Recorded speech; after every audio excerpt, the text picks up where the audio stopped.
I'm one of the happiest people I know in the entire planet, and that's because I simply choose positivity every single time. Now, if you don't understand what I'm saying, I'm about to do a deep dive into it, so stay with me.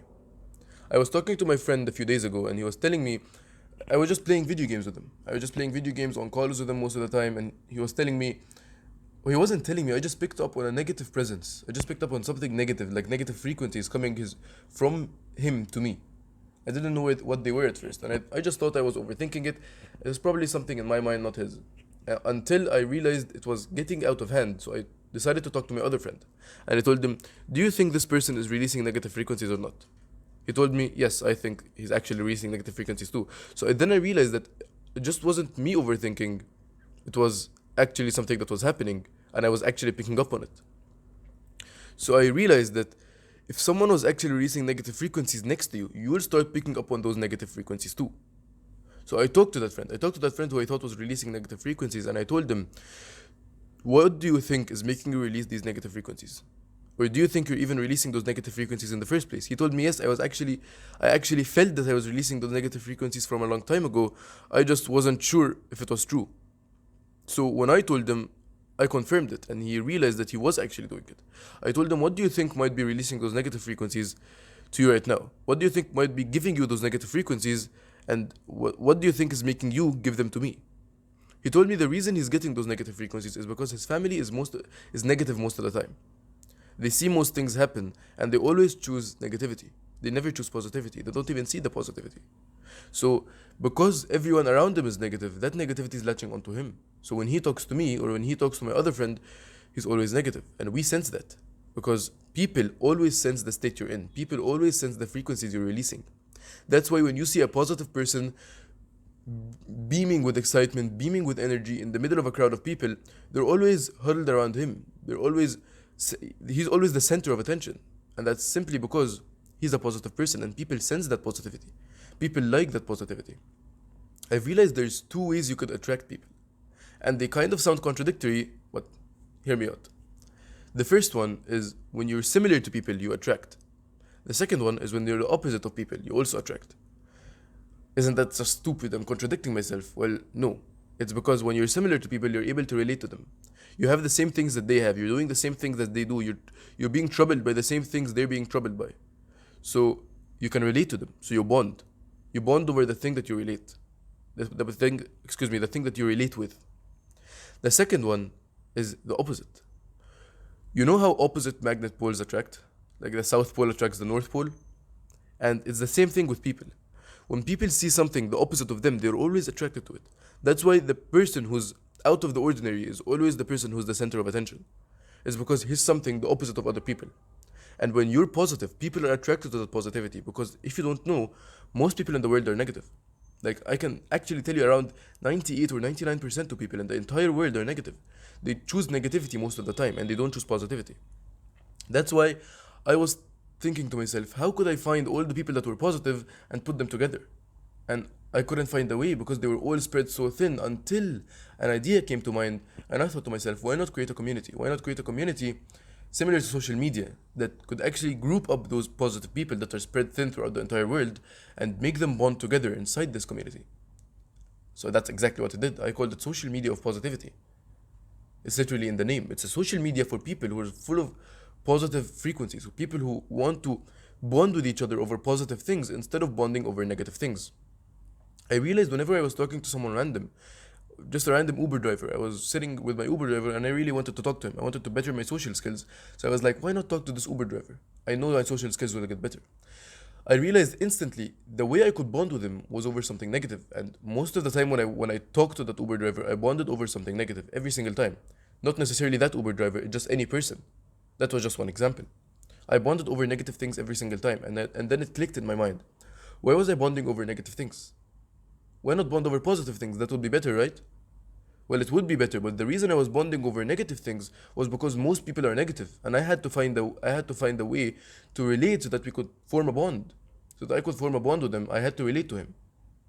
So that's why I always thought, always choose the negative thing, because when you choose the negative thing, you can bond with them, right? When you're trying to bond with someone random, that's the best way to approach it. That's the best way to approach just bonding with any random person, because most of the time it's a 98% or a 99% chance that that person is a negative person. So you're gonna bond over the negative thing. So how could you choose the better thing? How could you choose to bond over the positive thing? And that's exactly why I created the community. The link for it is in my bio and it's also in the description. I'll be waiting for you in there, and I'll be that positive person you can bond with, and I'll find other people to make them join the community. They'll also be positive people that you can bond with every single day. Well, anyways, I was talking to my friend, and then that situation that his family was putting him in, I realized that it was actually affecting him in a way bigger point than I actually thought in the first place. It was actually, it could have been ruining the relationship between him and his family the entire time, and he didn't even realize it because they're all negative, that to the point that they can't even talk to each other without being pissed off. And the best way I found to completely remove that negativity, or completely remove that negativity from latching onto you, that you can't simply just remove the negativity just like that. But what you can do is not let the negativity affect you. And the only way you can do that is by not caring, not being nonchalant and not caring at all. You just realize that whatever they're saying, they're probably saying it because they're negative. They're not saying it because they actually mean it. Get the point? And you try to interpret that thing that they're saying as something positive instead of something negative. For example, I don't believe in going to college. I think that going to college is something that's useless, because if I want to major in business, and if I was going to major in business, I don't think that college is going to help me in any type of way, except if I'm going to an Ivy League college, and I really don't want to do that. So I thought to myself, if I'm going to any college and I'm going to enter business, I'm not going to gain that much knowledge. The same amount of knowledge I'm going to gain from that college, I could gain online. I just really don't need that college. I could either gain it online through courses, or gain it online through books, or through random articles on the internet, anything, but it is online. I don't need college for it. So I really don't want to go to college. But my mother and my father always want me to go to college. They keep telling me, you have to go to college, you have to do this, you have to do this. And they keep telling me that maybe the thing I want to do, maybe the business I want to grow, maybe this YouTube channel that I really, really like, and the one that I could spread positivity to all the people in the entire world, isn't going to work out. Now that I've realized that you can always choose positivity, instead of interpreting it as something that's negative, that they don't want me to achieve my dreams, I instead thought to myself, the only reason they're doing that is because they want the best for me. And the best thing they could possibly want for me is for me to have a good life, and for me to live a good life while I'm comfortable. So that's why they want me to go to college. When I thought about it like that, I thought about my children. What would I do if I had my children in front of me and they were dead set on going to college?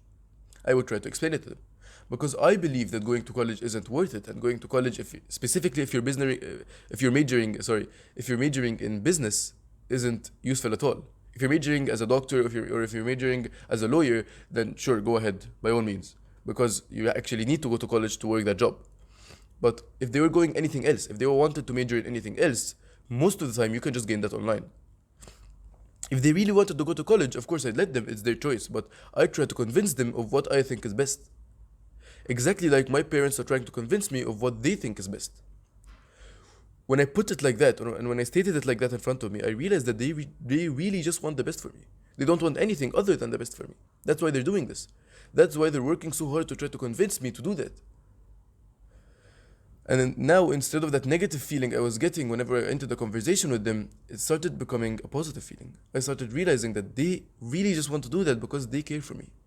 They're not doing that because they want to discredit the thing that I want to do. They're simply doing it because they care and they want the best for me. Always remember to choose the positive thing. When you're presented in a situation in life, there's two options that you always have. It's something that's going to get repeated throughout your entire life. A situation, then options. A situation, then options. A situation, then options. And most of the time, those options are positive or negative. Positive or negative, positive or negative. Always remember to choose the positive. Because if you choose the negative, you'll go down a path that you will regret. And I've realized that the people around you, the friends around you, the groups around you, your family, they all affect the choice that you take in that situation. Whether that choice is choosing the negative or the positive, they all affect that. And that's why I preach so hard to enter a community full of positive people, to enter a community that will help you bond with other people over positive things instead of bonding over negative things like most people are doing. because doing that will actually help you develop that positive, will help your subconscious mind develop automatic answer to that question, automatic answer to any situation that you're presented with as choosing the positive. And you'll realize whenever you're drifting off into a negative state, you'll start thinking to yourself, you'll start being conscious about it. You'll start thinking to yourself, why am I being negative? How can I change this negativity into a positivity? How can I change this negativity and this positive and this negative point of view into a positive point of view? And you'll only get that when you're with positive people. The only reason I think about positive things most of the time, it's not the only reason, but it's one of the major reasons I think about positivity all the time, is because I have positive friends around me. And those positive friends also influence my decisions. So instead of me being negative, if I became negative and I just drifted off into negativity and I didn't realize it, they pick up on it. Just yesterday, I was talking with my friends and I realized that I might have been doing something wrong. So I was vulnerable to negativity. I was a bit mad at the time. I was a bit negative at the time. And something happened. They said a bit of things to me just to help me, but when they didn't realize it, they actually made me more negative. So I closed the call with them and I was just thinking to myself, being negative for just an hour straight. I wasted an hour straight just being negative, doing absolutely nothing. And then I looked at the mirror and I thought to myself, why am I negative? There's nothing bad that happened. The only if I look at the bigger picture, the only thing that outcomed out of the situation was something positive. I shouldn't be mad. I should actually be happy about every single thing I'm doing right now. And I just smiled. I looked at the mirror and I looked in my eyes. And for 10 seconds straight, I was just smiling. I just did this. For an hour straight, I just kept smiling like this. It might sound goofy in the beginning, but trust me, it actually helps. It actually tricks your mind into believing that you're actually happy, so you end up just smiling and thinking about positive things all the time, and having this excited, childish energy inside of you. You'll end up getting that happiness again. You only get that because you're with that friends. You're with those friends that are always positive. It's because of those friends that you're able to enjoy that state of mind, and you can only find those friends inside of a positive place. You can find them across the world, yes, but they're spread so thin that it'll be so hard to find. Why not just join a community that has all of them together? Please trust me when I tell you, a positive friend influences your life so much. So much. That's why I always preach to enter a community with positive people. I'll always say it and I'll say it again and again and again and again. If you have a friend group full of positive people, it's always better than a friend group of negative people or a friend group of just neutral people that are vulnerable to this or vulnerable to this. Choose positivity every single time, and those friends will help you choose that positivity. Those friends will realize when you're drifting into negativity and will help you switch out to positivity. Those friends will realize when you might be vulnerable and will help you become positive. Those friends will make you positive whenever you're not positive. They will make you look at the situation and they'll make you look at the positive version instead of the negative version. The main thing I want to tell you inside this video: always remember to stay positive and always choose the positive option, because it's never worth it to choose the negative option. And I'll see you in the next video.